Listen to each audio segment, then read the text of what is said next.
Hello and welcome to you all. Good evening, friends, mentors, and fellow PR professional. I am Vicky Shah, Chairman, Public Relations Society of Ahmedabad Chapter. Today, we are all gathered here to listen to stalwart of our profession, Mr. Madan Bahal, in a very short while. Before that, it is my duty to brief you about PRSI, Public Relations Society of India, headquartered in Delhi. The Public Relations Society of India, the nation's association of PR practitioners, was established in 1958 to promote the recognition of public relations as a profession and encourage the integration of public relations as a strategic management function. The society functioned as an informal body till 1968 when it got formally registered. Today, the association has around 26 chapters across India, and I am happy to add that Ahmedabad was one of the very early chapters started in 1982. And today, we have more than 70 members of the society family. Many members of the chapter have assumed leadership roles in national body in the past and present as well. It is also my duty to, as a committee member of public relations, as a member of public relations society and member of Ahmedabad Management Association, to introduce about that as well. I mean, to brief about Ahmedabad Management Association. Established in 1956 by Dr. Vikram Sarabhai, AMA is committed to fostering knowledge sharing, profession growth, and networking opportunities within the business community. As one of the founding members of All India Management Association, AMA actively contributes to education profession initiative nationwide. Recognized 20 times as the best management association, AMA continues to host impactful events, seminars, conferences for industry professionals. Over the years, the baton of with this, I would request if any professional community communicator want to join the chapter, please get in touch with the office bearers later on. Now, with further ado, I invite our Vice Chairman, Mr. Santosh Jokarkar, to come and give a brief introduction of our speaker today. Thank you.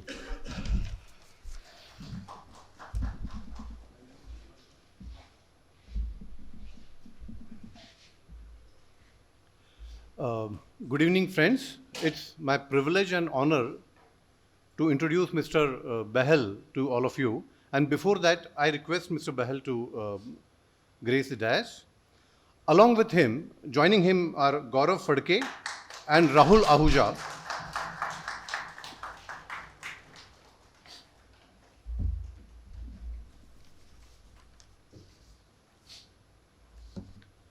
Sir, it's my privilege to have you here and introduce you. Our association goes almost 10-15 years now. I've known Mr. Bahal from distant quarters. Mr. Bahal is the co-founder and managing director of Adfactors PR. Needless to say, India's largest and most recognized public relations firm. Founded in 1997, Adfactors is also the youngest and the only independent firm in its peer group in India. Over the last 25 years, Mr. Bahal has had the privilege to serve as lead communication counsel in many of the milestone events of corporate India, including fundraisers, mergers and acquisitions, disputes, litigations, issues, and crises. In fact, he has been one of the most vocal advocates of the industry in India, and it's really our privilege to have him here. Adfactors, the firm, currently serves over 600 retained clients, including many of India's leading conglomerates, unicorns, financial institutions, NGOs, corporations, to name some. In September 2022, the Arthur W. Page Society inducted Mr. Bahal into its Hall of Fame. Some of the prominent recognitions that he has received so far include International Communications Consultancy Organizations Hall of Fame, November 17, Provokes Individual Outstanding Achievement in Asia Pacific, September 13, Communicator of the Decade by the Public Relations Council of India, PRCI, and the Lifetime Achievement Award by the Public Relations Society of India. I think we must give him a huge round of applause for this. In October 2020, Provoke recognized his firm, Adfactors, as one of the 7 global agencies of the decade. A vocal advocate of continuous learning and development for PR practitioners, Mr. Bahal is regarded for providing leadership to the Indian PR industry during major adverse events such as the global financial meltdown during 2008, the 2 years of COVID pandemic, and many more such occasions. Mr. Bahal is also a member of the Governing Council of the Yoga Institute, Mumbai, the world's oldest body of organized yoga teaching. He lives in Mumbai with his wife Dolly and sons Neil and Gautam. It's really honor and our privilege to have him here. And I request Nikhil Aboti to present a bouquet to Mr. Bahal.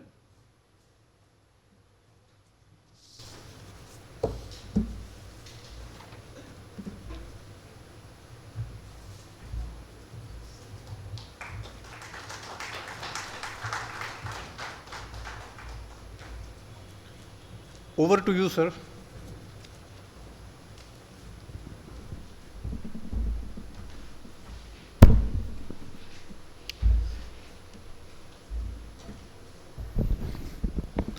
Thank you, Narayan Bhai and Vicky Shah and all the senior members of the fraternity here and all the younger members of the communication community, whether you are from the communication function in the corporation or from agencies, and several of my current and ex-colleagues from Adfactors here in the room. It's a privilege to be here. It's always fun to come to Ahmedabad because it's a very vibrant, forward-looking city of vibrant, forward-looking people. So I always find it a source of joy to come here. And I share that today as well, or experience that today as well. The PRSI as a society has played a important role in the evolution of the public relations function over the last several decades, and the AMA itself is possibly the most vibrant, most active management association in the country, and I share something with the AMA. Both of us are born in the same year, 1956. So you can guess my age as well. I am as old as this association. The topic that has been presented today, one is the IPOs and the second is trust and the impact of fake news on trust, so to say, are very pertinent topics. I have 2 of my younger colleagues and Gaurav Phadke, who is been with Adfactors for the last 5 years, but was an investment banker earlier with Nomura and Equirus. Very sound mind. And then we have another rock star called Rahul Ahuja, who is into the digital reputation space, and he deals with fake news and many other things related to reputation discovery in the digital world. And you'll be surprised to know that, as an introduction, I'm telling you that his team currently does not only include communicators or content writers or graphic designers. He has a full-time ex-policeman in the team who was in cyber security and cyber fraud and things like that. He has a full-time lawyer in the team to negotiate with Googles and Facebooks and the newspapers for any damaging content. He has fact checkers in the team. He has crime reporters in the team. So this is a very new kind of communication models that are coming up to deal with this animal called reputation in a world of fake news and anything that can be distorted so easily. So I will give a general context of why the importance of particularly the first subject, IPOs, is there. We have a little qualification or eligibility to talk on this criteria. As a firm, we have been a market leader or a market leading firm for managing IPOs for the last 30 years. Since 1994, we have been a market leader every single year for the last 31 years in terms of the volume of funds mobilized or the number of IPOs managed.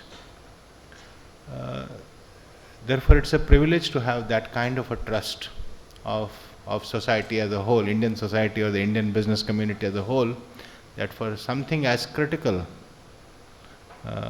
it's like in the family, IPO is like a first child born. You go to the best hospital, you go to the best doctor, you go to the best gynec. It is like that. So the trust that we enjoy is a great privilege that we have enjoyed in the Indian business ecosystem.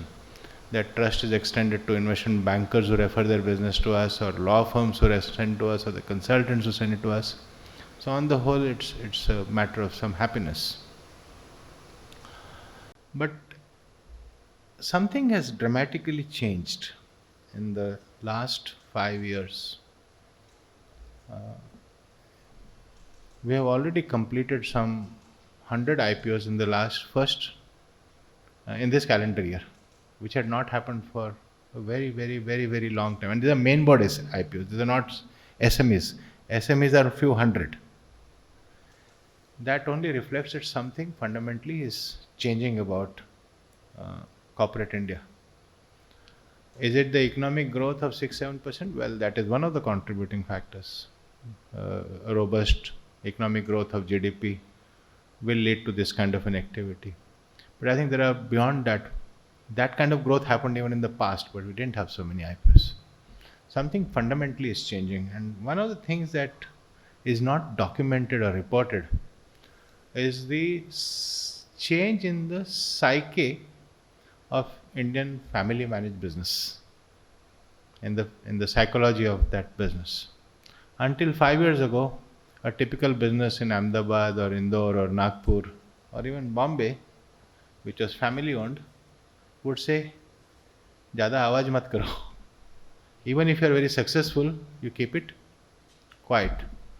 At least don't let your success be.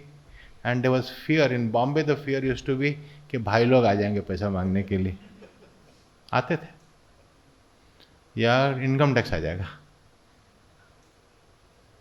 I think that fear has given way to a realization that the best way to unlock value and monetize a generation of a family's effort in business, hard work in business, is through the capital markets.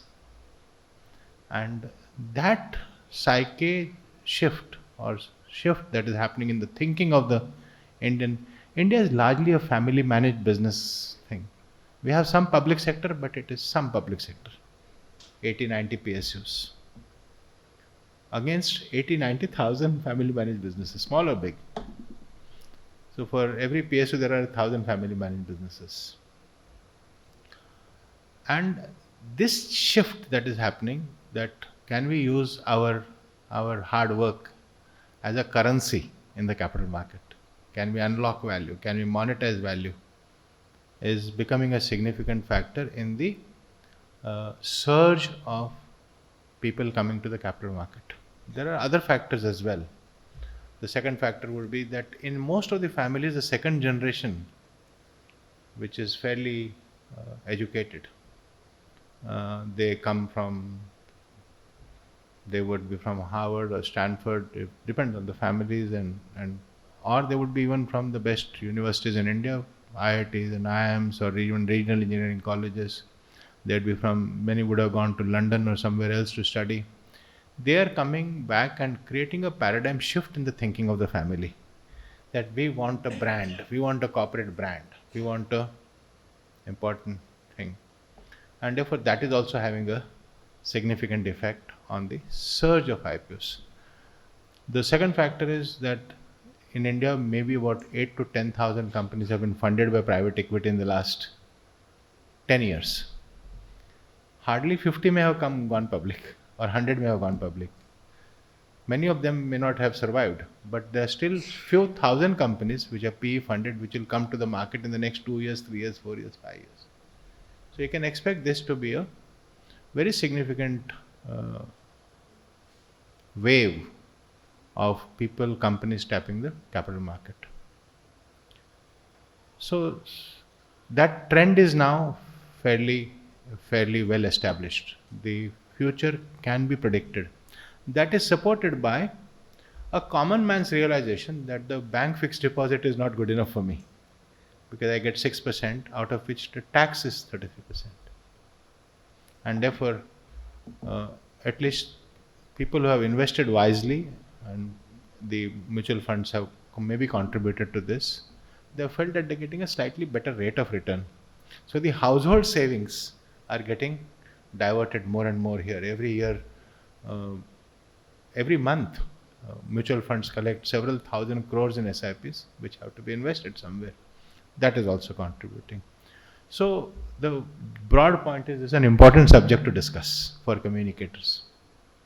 And the relevance from a communicators, I will let the technique part of it go to Gaurav. He'll make a small presentation, and Rahul on the aspect of fake news and trust in a digital world.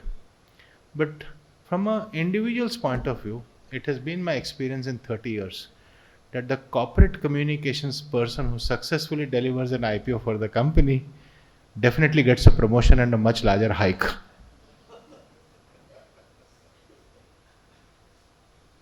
So we should get, of course, embrace the idea of our own businesses or companies going public. And I'm also finding that it becomes an important part of the CV when they apply for jobs. And many companies are now going public, so they're looking for communication people also internally who have taken an earlier company public, much like they look for a CFO or a company secretary or anything. So it's a good thing to do. In this part, Gaurav and Rahul will both discuss. Reputation has become a very important. I will not take the thunder away from what they have to say. So I will come back when the Q&A session comes. But in the meanwhile, I would like Gaurav to come and share his wisdom with you and his experiences with you. Gaurav.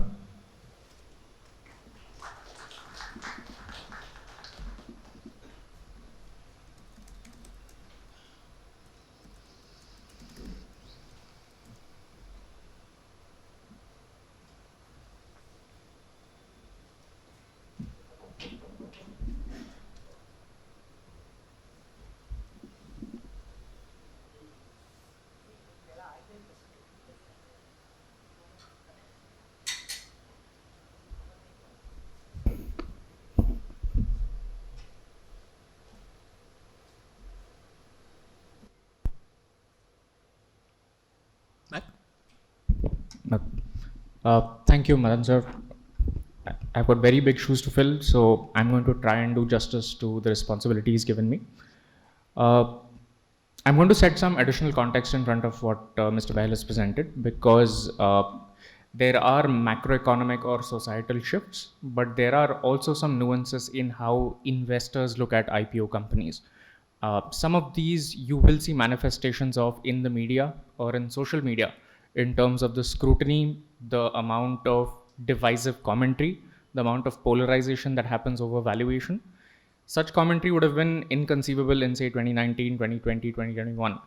Increasingly, and due to many, many reasons. One of them is the popularity of Shark Tank. One of them is the explosion in demat accounts. Before the pandemic, we had 4 crores nationally. Today, we have 20 crores. So some of these things have contributed immensely to the equity investing culture in India. And today, suddenly, conversations about the retail investor and retail sentiment are extremely important in the context of an IPO book building and pricing discussion. And that is where the comms professional or the PR professional becomes a stakeholder in the room, a voice at the boardroom table, and is able to drive some value in terms of the business's valuation. So I want to take you through how we do that as PR and comms professionals, opportunities, and some challenges.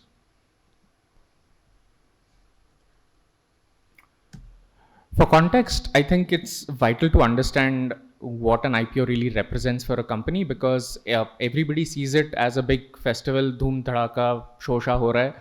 what is the real context of what changes for a business really. Before an IPO, like Mr. Bell said, the company may not be really be scrutinized by the media or go through trial by media. A very finite universe of stakeholders, vendor, supplier, चार और customer से बात कर लिया, काम खत्म हो गया. No external performance pressure. कोई की धंधा घर पे बैठ के आप ही चला रहे हो, कोई performance pressure देने वाला है नहीं. IPO के बाद, you've got, the good thing is got equity capital on tap. You've got, if you want to acquire businesses, you've got your own shares to pay with as currency. Visibility आपको by default मिलती है. And obviously, visibility के साथ scrutiny भी मिलती है. And liquidity to shareholders. You can give dividends, you can reward your shareholders, your company will grow, your shareholders will grow with you. The cons of being a pre-IPO company, आपके पास capital के लिए शायद कमी होती है. You have to go and ragda in front of banks for loans, etc. And you have very limited brand equity per se outside of the hometown. आप अगर राजकोट में हो और एक कंपनी हो, आपको राजकोट में सबको जानता है, लेकिन आपको शायद कोलकाता या भुवनेश्वर में कोई जानता नहीं है. IPO के बाद this changes dramatically. And your recognition improves, as does the scrutiny, and your share price is the single barometer. That one number is the one you keep coming back to as the dictator of all of this. The point is that the IPO is really the point at which you get to set all of these things in the right context, because it is the largest brand building exercise a company can undertake, especially in the world of today, and which is why PR and Corpcom becomes an important stakeholder or an owner of this process. And the single most important takeaway from this session, if I were to leave you with, is to prepare for an IPO in advance. When you are going for an IPO, there are several challenges that you will face, but the most important one is that there are regulatory restrictions on PR and communications. You can only communicate from your offer documents, you cannot give forward-looking statements, and so on and so forth. We'll get to that in a bit. But the idea is that if you start preparing in sowing season, you plow the ground, you lay down some fertilizer, you prepare the ground ahead of the sowing so that you get a good crop later. This is what it means to start preparing early. Because the IPOs are only going to happen once, ideally. The idea would be to bring forth the full strength of your brand. Promoter कितने साल से धंधा चला रहा है, promoter industry में सबको जानता है, ये प्रोसेस ये कंपनी सबसे ज़्यादा अच्छा करती है. Some of these things are not captured fully in the offer documentation, and even if they are, tell me honestly, how many of you have ever read a DRHP cover to cover? Almost none. The point is that these stories need to be brought out judiciously, because bankers will read it, institutional investors will read it, no Tom, Dick and Harry on the street will read it. And that is your job as communicators. And it prepares the company better for life as a listed entity and maximizes value for all shareholders. So that is the pro or the benefit of starting in advance. And if you don't, your IPO, and again, it could be poorly received, maybe not priced as well as you want to. It may drop after listing day. You may have to do a lot of firefighting and crisis management, which is unnecessary as bandwidth opportunity cost. And finally, it's just not realizing the full value of the brand. The valuation doesn't come through in like it should. So IPOs as an opportunity for the PR and Corpcom professional, let me give you another lens.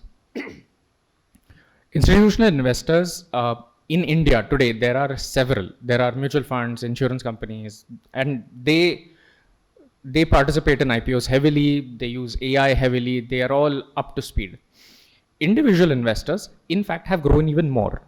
3.5 crore accounts versus 18 or 20 crores today. Every IPO gets 20 lakh applications on average, and each and every detail is scrutinized, and you'll see that play out in social media day in, day out. And a regulator today is hawkish, cautious, wants to protect the retail investor.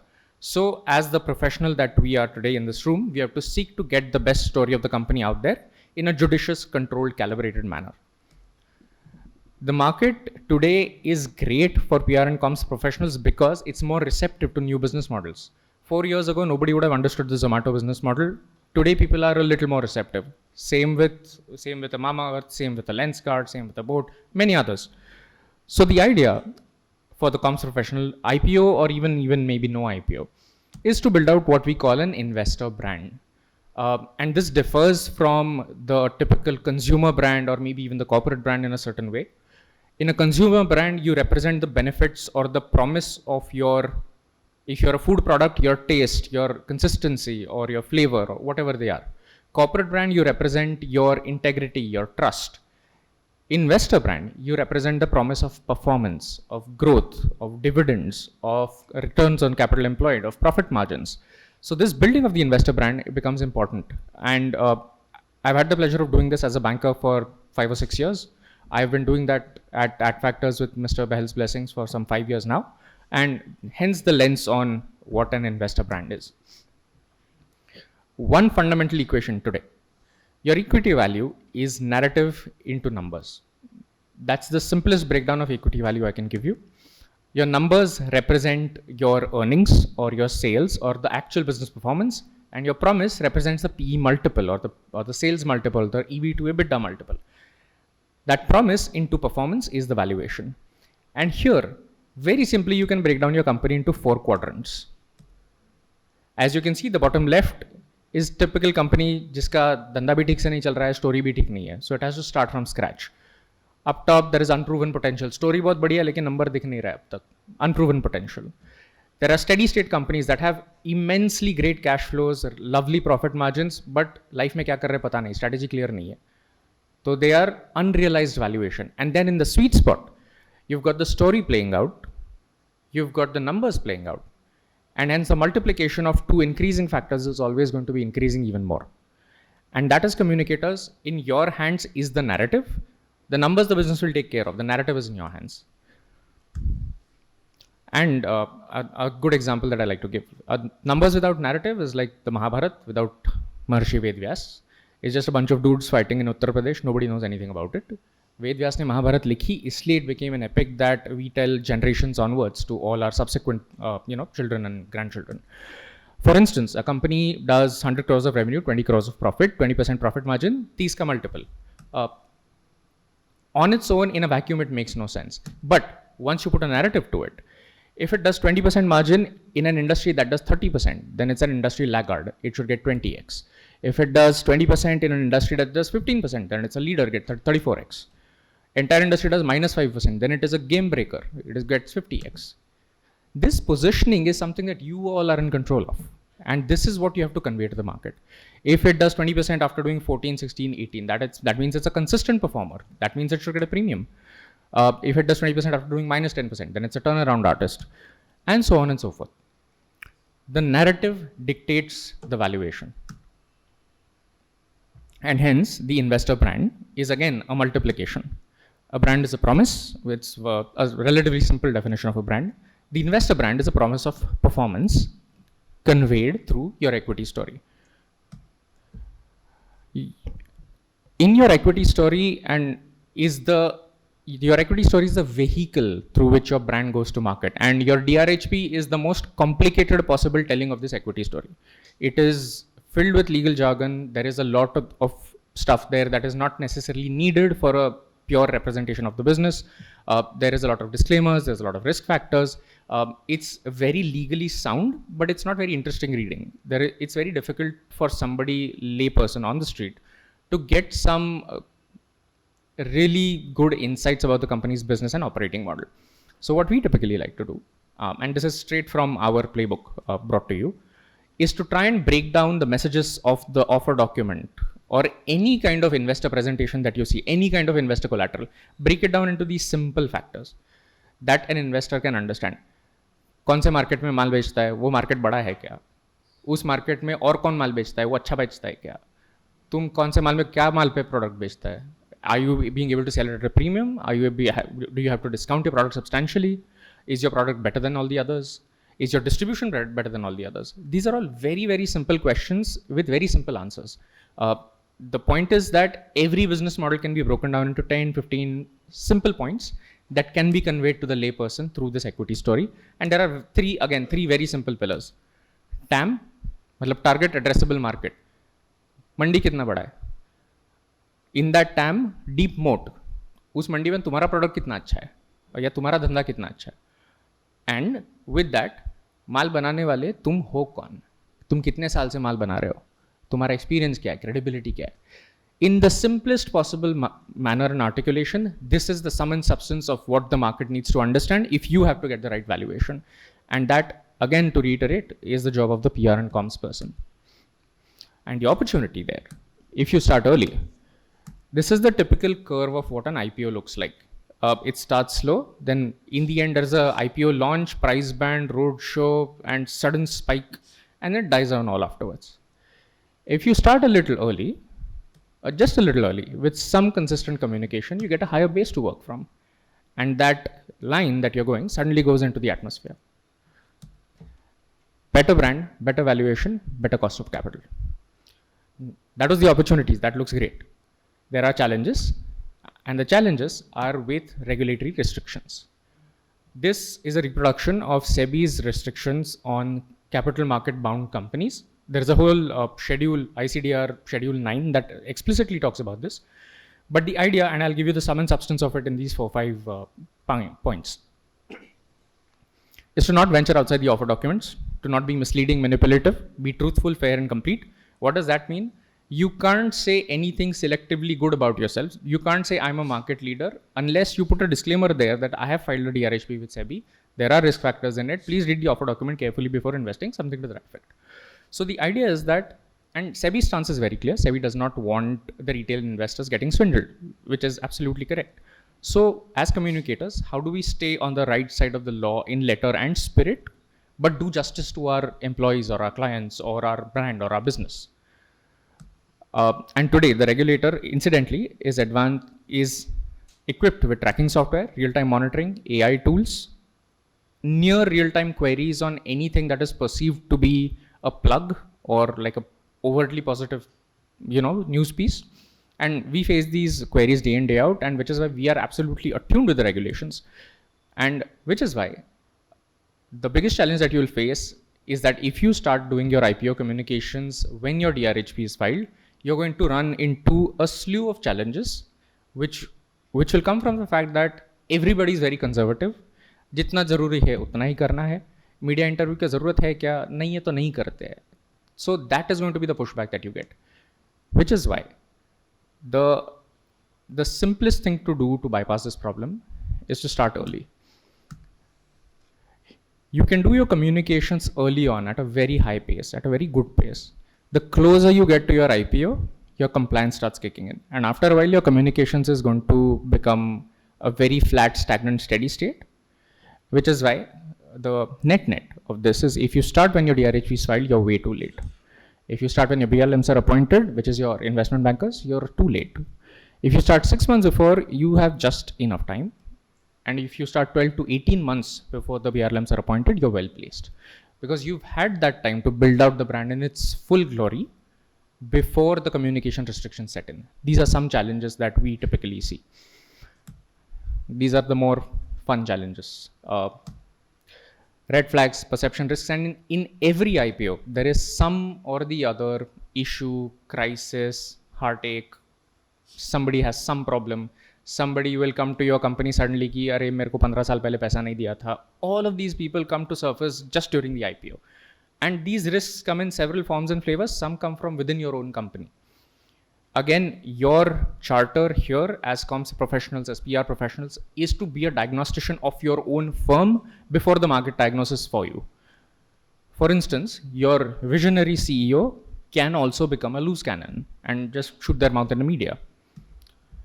Group synergies that you see कि हमारा company chemical भी बनाता है, API भी बनाता है, formulation भी बनाता है, मार्केट में भी बेचता है, लेकिन रिलेटेड पार्टी ट्रांजैक्शन है उसका क्या? Aggressive goals can also become a credibility gap कि अच्छा वैल्यूएशन के लिए गोल सेट किया लेकिन वो मीट नहीं किया, बाद में मार्केट वैल्यूएशन नहीं देगा. बहुत बढ़िया क्लाइंट है but that also represents a concentration risk कि आपका कितना 30% business coming from one client. That's a big risk. If you're data centric or if you're tech driven, inherently means you're a data breach candidate. Every data driven company has a data breach. Rahul maybe can go into that later. And if in the face of all this, as some comms professionals tends to keep their CXOs exposed to the media at all time, transparent, accessible, very media friendly, you can also get overexposed. So there is no solution to all of this that I have as of today, except that you have to be prepared. You have to be prepared. You have to be prepared. You have to know your own company. You have to know your own business. अगर आपका कोई critical supplier है जहाँ से risk आ सकता है, you as comes people should know that. If you have a social media handle that keeps getting online flags कि तुम्हारा product घटिया है, you should flag it off and put an ORM in place. So that diagnosis has to come from you internally before somebody else does it for you. And these are just some examples of cases where we've seen, and again, these are just IPOs that I personally have had the fortune to manage. This happens every day in every IPO in every kind of manner imaginable. Promoter fought with somebody on Twitter in the IPO. A client vendor defaulted. Media did something because somebody told them to do something. Investor wanted to say something, company didn't want them to say it, so we have to arbitrate. There was one very funny incident where UPI payments got dilly-dallied for a while because Yes Bank went into moratorium back in 2020, where nobody can do anything about. Google footprint. If your company has a past litigation or case or ED raid, income tax issue, and then suddenly when investor doing his AI searches, they suddenly find it and they come and ask you, ये क्या है? ये क्यों नहीं बताया? ये document में क्यों नहीं है? All of those risks climb out of the woodwork, and you have to have either a prepared response or some kind of strategy to actually get around those. ESG is becoming a big theme today. Even something like why aren't your workers taken adequate care of? If you're operating a plant, why do half your people don't have hard helmets? All of these questions we've actually seen appear when investors do their diligence calls. When media is taken for site visits, they do pick up on it as well. And the most fundamental problem, poorly understood business, which leads to mixed and negative reviews. And you all know and have seen this happen. The only way to circumvent this is to start early, meet the right people, meet the right media, explain the business to them, make sure they're on the same page as you, and then lay that groundwork for a successful IPO. And final thoughts to just echo this entire theme of starting early: sweat in peace so that you don't bleed in the war. Because the cost of absence is higher than the price of presence. Thank you. I'll hand over to Rahul so that he can take his piece on misinformation.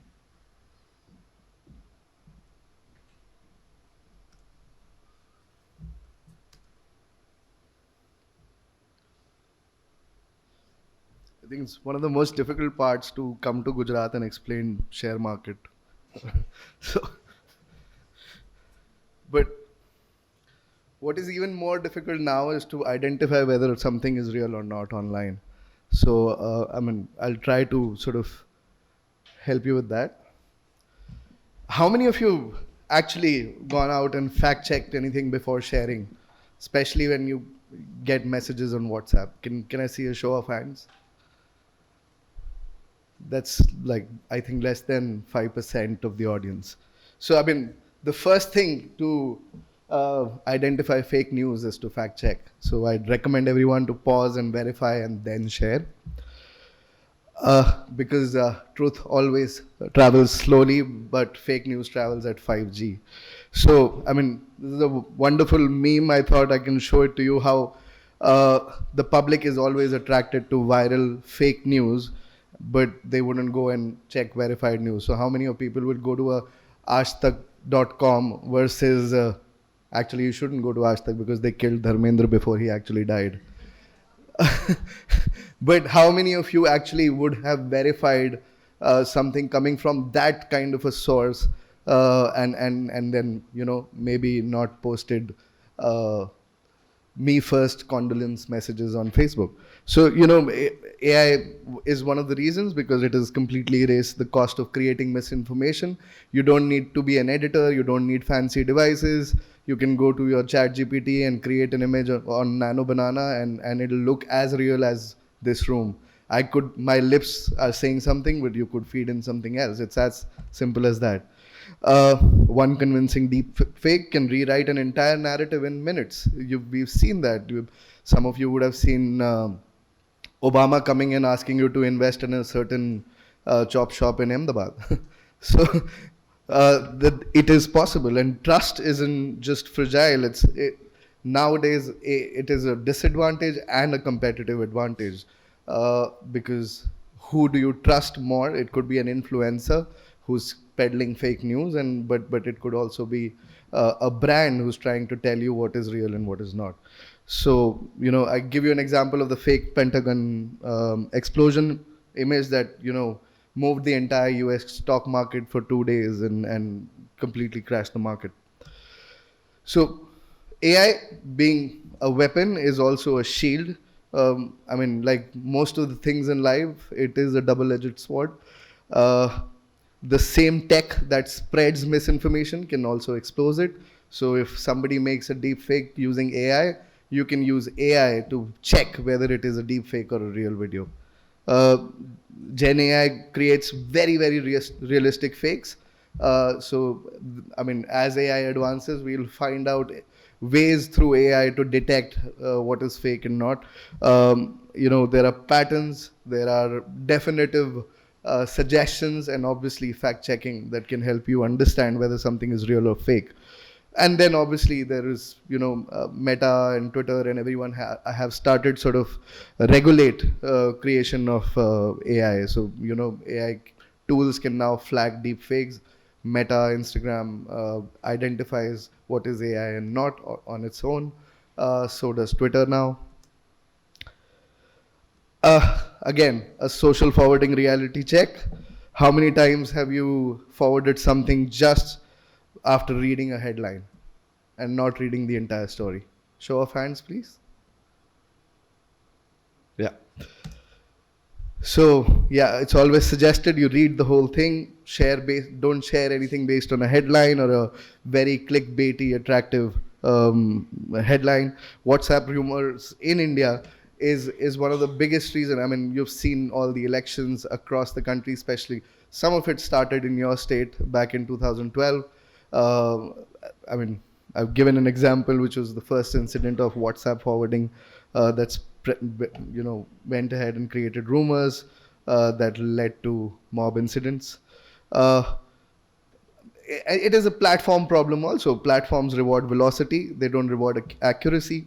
It's your job to figure out what is accurate and what is not. Most misinformation goes viral because people don't actually go on and check and fact check or verify. I mean, there's flood outside my door, but no, you won't go outside to check whether it's raining or not. So transparency is always greater than spin. Proof is greater than promises. Trust is basically earned. It's not viral. I found this very interesting, especially for communication experts like us. Generally, what we do is we are not transparent with our communication. We are very reactive. We have reactive denial as a instinct to tell, "Arey kuch nahi hua hai, sab theek hai." That's the first instinct. But I think for building trust, you can't go out and shout loud. You have to build it by showing your receipts. Real-time verification will build long-term credibility. Institutions that are known to show process and proof win the trust war. People who are transparent in their numbers, people who are transparent about their pressures, their wins, their losses, they have more trust. And you've seen that recently with a lot of startups and like Gaurav mentioned on the new age startups, because they build the brand so transparently from the ground up. Their stories, the products. I mean, the biggest selling point for Mama Earth for its entirety was they are made safe product. They're certified. What are they doing? They're planting trees. They're sort of neutralizing their carbon footprint. Every time you say such things and you giving proofs for that, you're giving those receipts, people trust you more. And it's not okay to be stuck in a firestorm and say that everything would be all right. It's always better to tell them that we have a plan, we're trying to fix this, we know there is a situation and we'll handle it. Please be patient. So brand that use open dashboards during crisis or show real-time facts instead of just bland PR statements, which are mostly AI generated as well, it's better and people trust them more. I would like you to see this video. It'll help you sort of identify because we were speaking about deep fakes a Some while AI back. generated deepfakes are getting so good it can be near impossible to tell what's real and what's not. What if I were to tell you that I am not even a human being? Would you believe me? Many deepfakes, like these face swaps, are obvious and silly. But others are more harmful, like the pornographic image of Taylor Swift that recently went viral. Over 90% of deepfakes are non-consensual sexual images of women. And it's not just celebrities being targeted, but also regular teenage girls. Creating convincing deepfakes can now be done quickly and easily by anyone and about anyone. People really can't tell. They look at them and they think they can. And I think we have to be really careful about trying to give people ideas that they can spot this. The tells of yesterday's deepfakes, like an extra finger on a hand, a strange blink, or a glitch, aren't really there anymore because the tools just keep improving. Deepfakes are made using a type of artificial intelligence called deep learning. These AI programs are trained using huge amounts of data, including photos or videos. Then they use complex algorithms to make up a new photo or video. We're going to talk about 3 categories of tools being created to prevent or identify deepfakes. One embeds markers to indicate if the content But is it's real or important fake. to know how to do Another it. spots deepfakes out in the wild. And the last tries to prevent them from being made in the first place. First, let's talk about watermarks. These are like an invisible stamp that's embedded in an AI-generated photo or video. Now, when you know how to create it, it automatically teaches you what can be real and what can be fake. So it's very important to learn AI first to understand how to deal with it. So these tools, I mean, I'd recommend everyone to start using Nano Banana, but don't pass it on as real things. But As it's being always never rely on your eyes only. Always use fact checking. Always use tools. I mean, at Adfactors, we spend a large part of our media budget, our digital budgets on getting these tools to verify facts. Like Sir mentioned, we have our own fact checkers, we have legal teams. We make sure that everything that goes through us is fact checked multiple times manually. So marrying the man and machine and making sure that we're not, party to spreading fake news, and make sure that if for some brands, if somebody's third parties are trying to create fake news or deep fakes, we try to tackle them as well. Some AI Now, then the viral cycle. I can't read. Let's There's watch a a quote video. as usually well. attributed to the writer Mark Twain that goes, "A lie can travel halfway around the world while the truth is putting on its shoes." Funny thing about that, there's reason to doubt that Mark Twain ever said this at all, thus ironically proving the point. And today the quote, whoever said it, is truer than ever before. In previous decades, most media with global reach consisted of several major newspapers and networks which had the resources to gather information directly. Outlets like Reuters and the Associated Press that aggregate or re-report stories were relatively rare compared to today. The speed with which information spreads now has created the ideal conditions for a phenomenon known as circular reporting. This is when publication A publishes misinformation, publication B reprints it, and publication A then cites B as the source for the information. It's also considered a form of circular reporting when multiple publications report on the same initial piece of false information, which then appears Case to in another point is the author Dharmendra as having been verified by multiple sources. For instance, the 1998 publication of a single pseudoscientific paper arguing that routine vaccination of children causes autism inspired an entire anti-vaccination movement, despite the fact that the original paper has repeatedly been discredited by the scientific community. Deliberately unvaccinated children are now contracting contagious diseases that had been virtually eradicated in the United States, with some infections proving fatal. In a slightly less dire example, satirical articles that are formatted to resemble real ones can also be picked up by outlets not in on the joke.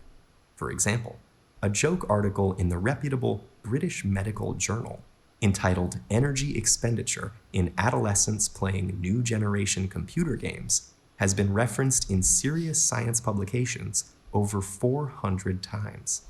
User-generated content such as wikis are also a common contributor to circular reporting.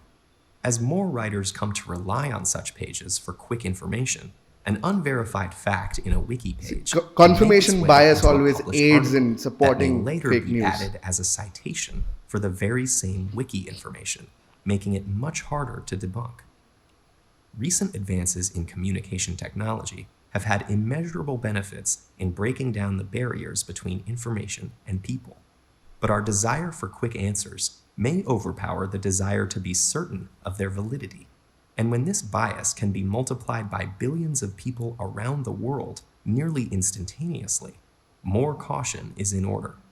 Avoiding sensationalist media, searching for criticisms of suspicious information, and tracing the original source of a report can help slow down a lie, giving the truth more time to put on its shoes. So algorithms will always reward engagement, and engagement will stop only when you fact check. So suddenly, if you see certain parts of a film going trending or going viral all in one day, never trust that it is happening on its own. There is someone behind the scene who's creating volumes of a certain thing to create a confirmation bias that this is popular, and it'll help you buy that movie ticket and go. I mean, case in point, Durandar. If you see a certain scene, if you see excessive discussion about a popular actor and how brilliant he is, it is because someone behind the scene is creating packages and packages of content, putting it online, and making sure that at least 30 to 40% of the people who are interested, remotely interested in that person, would see that content, and that will obviously initiate your desire to watch that movie. So always fact check. There's a quote usually Again, in a crisis, transparency isn't a strategy, it's your only survival mechanism. When you are talking about what is happening with you, with the people, they can relate to you, they can be empathetic about you. Case in point, again, Indigo, for instance. The chairman is coming out and giving recorded speeches today. If it would have happened while the crisis was happening, people would have realized that there is an issue and they are empathetic about it. They're considering our problems and not as an aftermath. So when you do it as an aftermath, then it looks like, I mean, a statement like, we understand your problem. If you understood your problem, why were you not there when we were facing those problems? So it's always better to have live dashboards, monitor everything 24/7, speak to the people while an issue is happening. The aftermath is just cleanup, and people understand cleanups. People know that you can't trust someone. I mean, if you're getting 5 superstars to write tweets about you 4 days after the incident has happened, I mean, all of you would understand, and especially from the communication angle, maybe your bosses would be happy that something has happened because you'll just go and show them what you made them publish, made the celebrities publish. But people in mass, people in general, would call you out and won't trust you. So always be transparent. Bring a transparency protocol in communication, and they'll help identify all issues. So again, whether it is deep fake, whether it is real stories, always be transparent, always fact check, always verify before sharing. I think I am pretty much done. Thank you very much. We have around 10 minutes time for questions. So please raise your hand, and request you to ask questions to the point. Okay. Anyone start? No? Yeah. Nikhilesh. Oh, Nikhilesh. Mic. Vicky.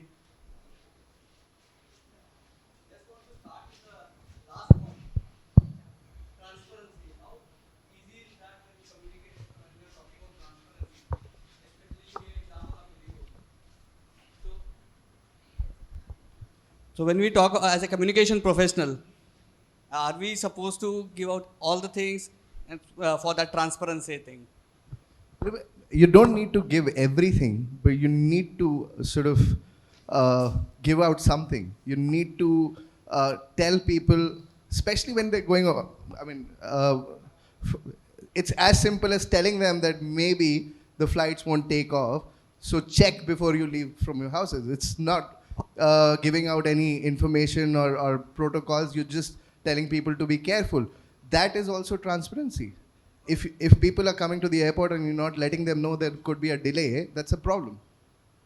So transparency doesn't mean you have to open your books and tell them, okay, we're not going to hire anyone till the government agrees to us. It is about avoiding or basically not creating a situation which becomes a crisis not just for you but for your passengers as well.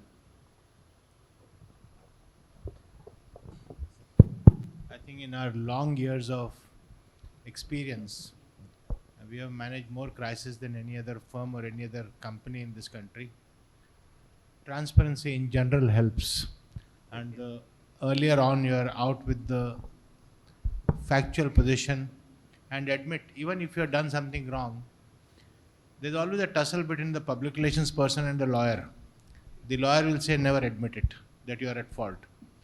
But we have seen again and again that when the company is empathetic, accepts the problem and says, well, there is a problem, we have erred, we even apologize, and we are trying to fix this as fast as we can, and the learnings that we have from this incident will incorporate in our behavior so that it never happens again. That goes much farther than denying something or delaying something which finally eventually will come out and bite you. So in general, transparency helps. Yeah. 1 minute. Parth? So my question is a bit off-track to the topic here today. So this influencer economy, or you can say the content creators are taking over the field right now. So we as a PR domain, how we are tackling that situation? What would be your thoughts on that? I think we have to recognize the influencer as a legitimate medium today. If you take all the business newspapers, if you go by print circulation, all the business newspapers and all the business magazines together won't have a circulation of more than 1 million. That's it. If you go to a single person called Rachna Ranade, who operates mostly out of her kitchen in Pune, she has a subscriber base of 4.5 million people. And therefore, you cannot ignore her either. You cannot say, my story will only go to the Economic Times, because one, Economic Times is Economic Times, and it will have its own rules and its own guidelines on what to carry and how to carry and in what manner to carry it. So I think the influencer ecosystem is will become an important player in this whole thing. And the earlier we recognize them, the better of it. Well, the problem comes because when influence is completely paid, then the trust in that also goes down. So that problem is there. But can we treat the good influencers as legitimate channels of distributing a message or communicating a message with their own endorsement or simply carrying it? I think it is time to examine them with an open mind and, of course, use your discretion, use your judgment. But I think that would be a good step to do. Kashyap bhai? Namaskar.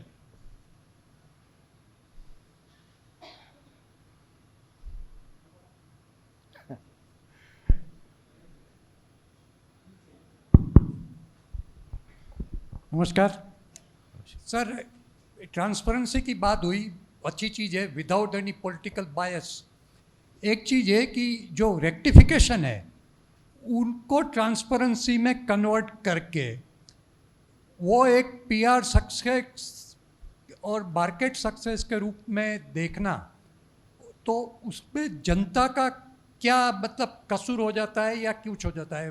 For example GST का जो मतलब बदलाव किया, उसमें जनता ने जो पैसा गंवाना था गंवा दिया, और बाद में जो रेक्टिफिकेशन था उनको एक इनिशिएटिव के तरीके से ट्रांसपेरेंसी के साथ प्रयोग किया, और पूरी जो है मार्केट जो है उसको लेके उनकी एडवर्टाइजमेंट हुई, सब कुछ हुआ। तो ये ट्रांसपेरेंसी कहा जाए, रेक्टिफिकेशन कहा जाए, या rectification converted into transparency and projected as a best PR? I think there is a word called advocacy for change. अगर आप कुछ चीज़ करना चाहते हैं which is going to impact any stakeholder, whether वो आपका employee है या customer है, I am going to suddenly increase the price. Correct? A bank would come up and say, my minimum deposit is going to be from tomorrow 1 lakh rupees. There is going to be a backlash.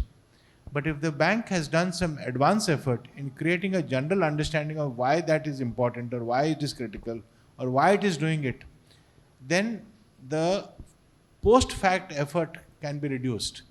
The change advocacy presented properly with transparency can solve a lot of problems which come later on. Of course, if it is not done and you have done something and there's a backlash and then you explain it and set it right, it's a good thing to do.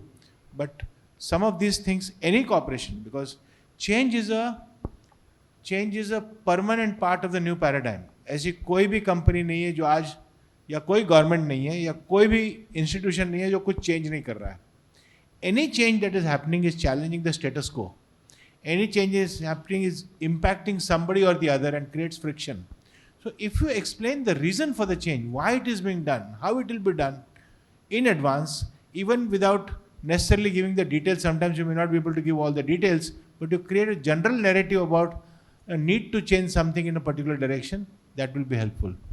But after it is done, you have to continue the communication effort so that people are able to see it exactly the way it should be seen. Thank you. Yeah, Hiral. Good evening, sir.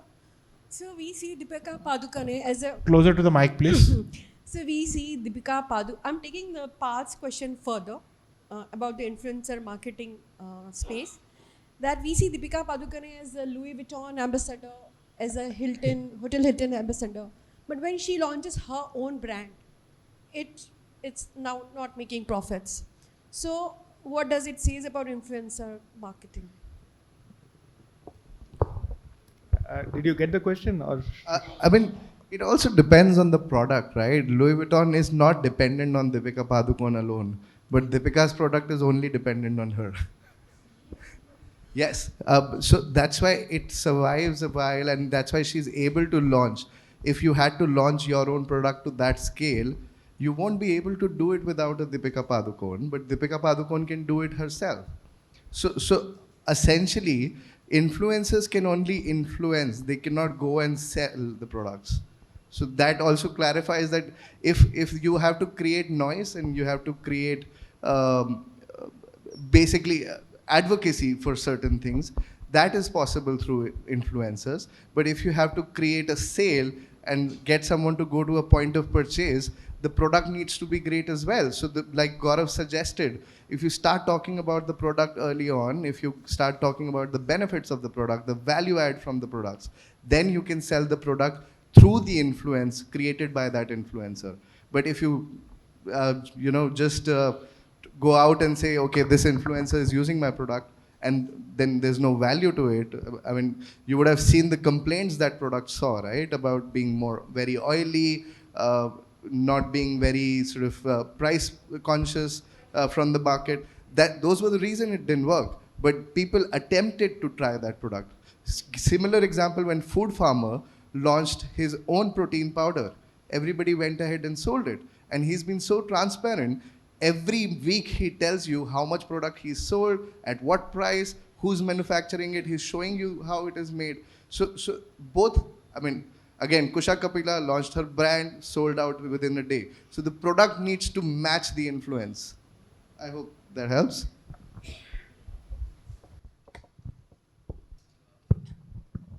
It's you may consider it to be a query or even an opinion.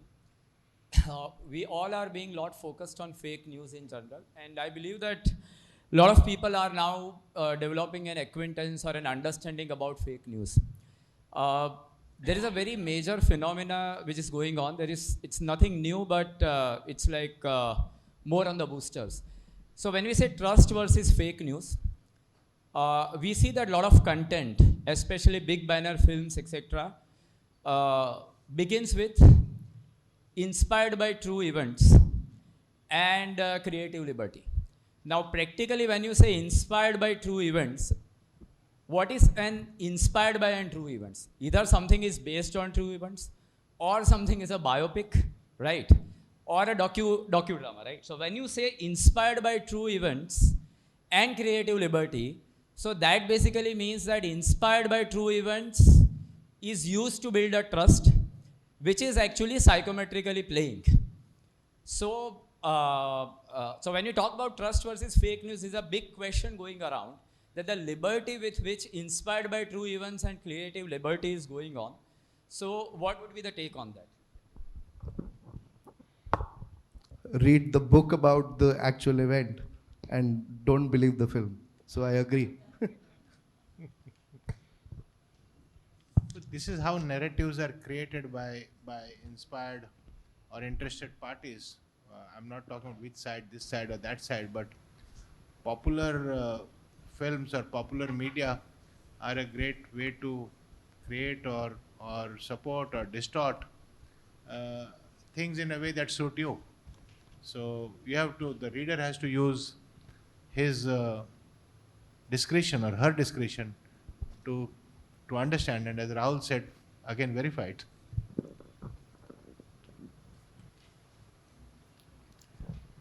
Any other questions? Hi. Yeah. Can I? This is to Madan. You know, the roles, as you rightly said, that the roles of many professions and professionals are changing rapidly. How do you see the role of PR changing or assuming a larger scope in the near future? How will it change?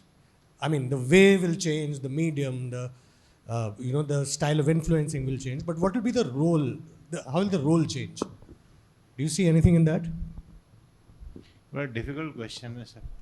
किसी को भी answer पता नहीं है, because if you had asked on 29th of October or 30th of October 2022, how is it going to roll? Nobody would have been able to say that, because ChatGPT was launched on 30th November 2022 and it changed everything.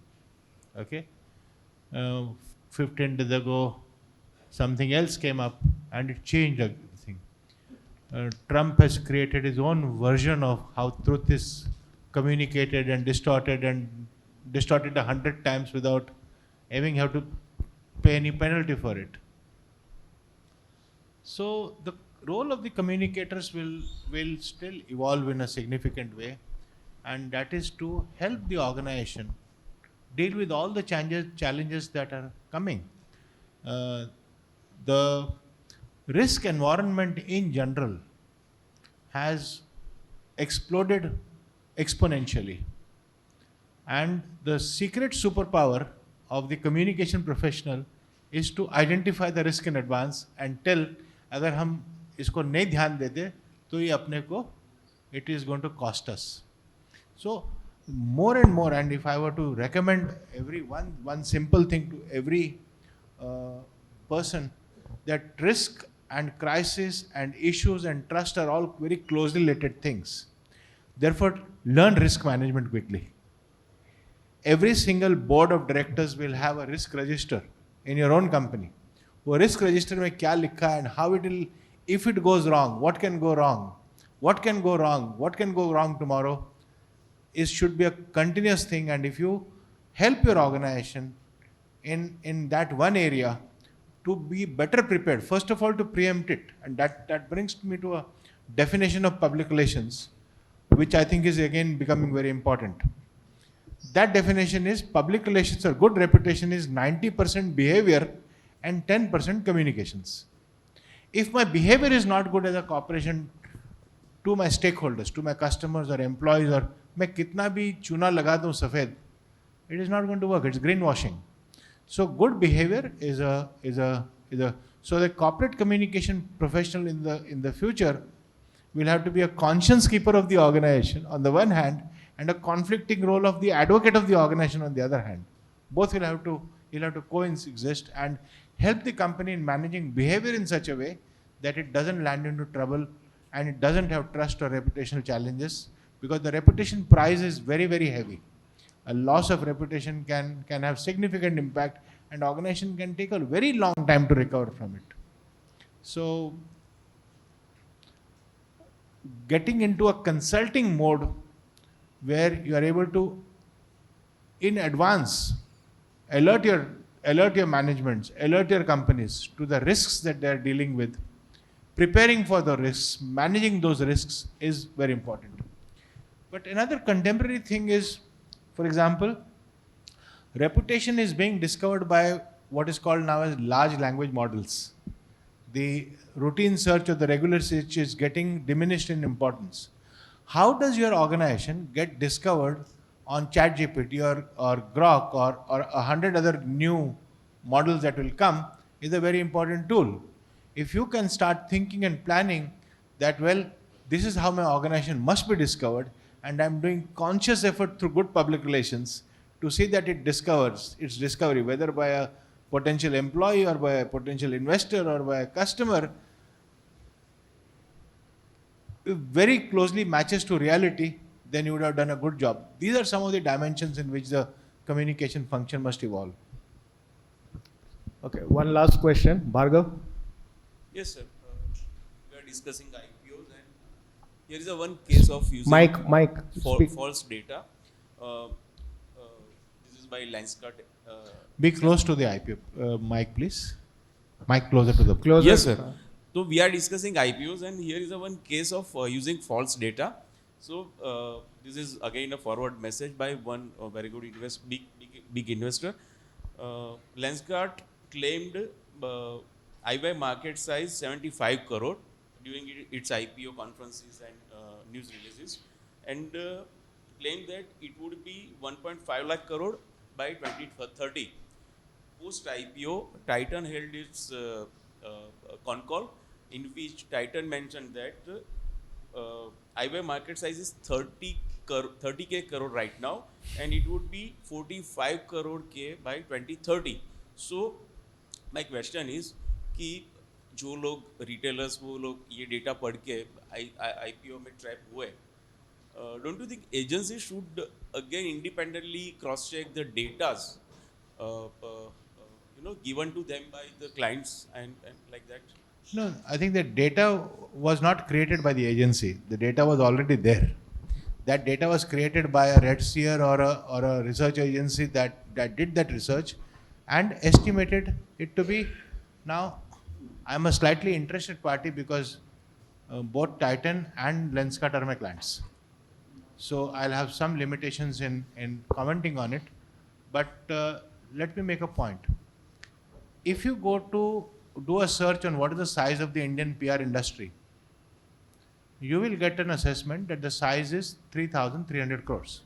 As stated by PRCAI, which is the Public Relations Consultant Association of India, and it said 10% growth ho gaya पिछले साल से, so from 3,000 we gone to 3,300 crores.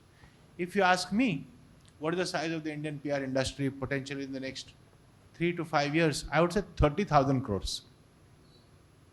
Now, you will again challenge because ये कैसे आया था? I will have my own logic and my own assumptions.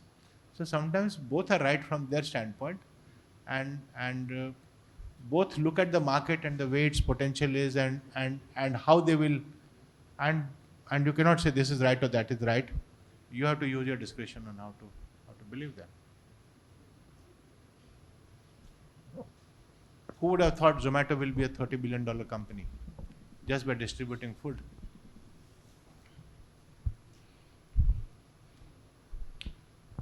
Sir, we'll just close the session.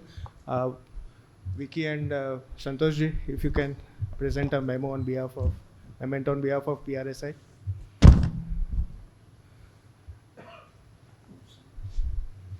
Shailesh ji, after that from AMA.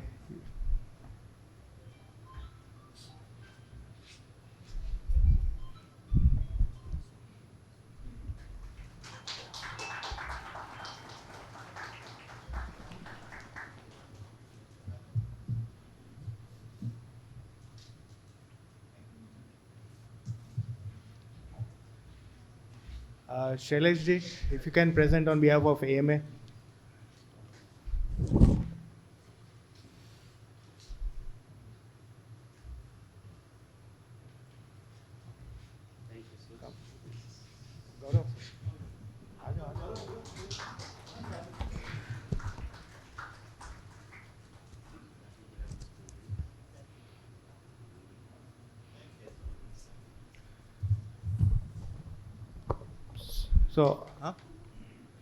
So, we'll close the session. We've had a very great time in session with Madan sir and his two teammates. We are running short of time. We would have liked another hour with Madan sir, but he has to catch a flight. So we'll take a group photo first, then he will have to leave.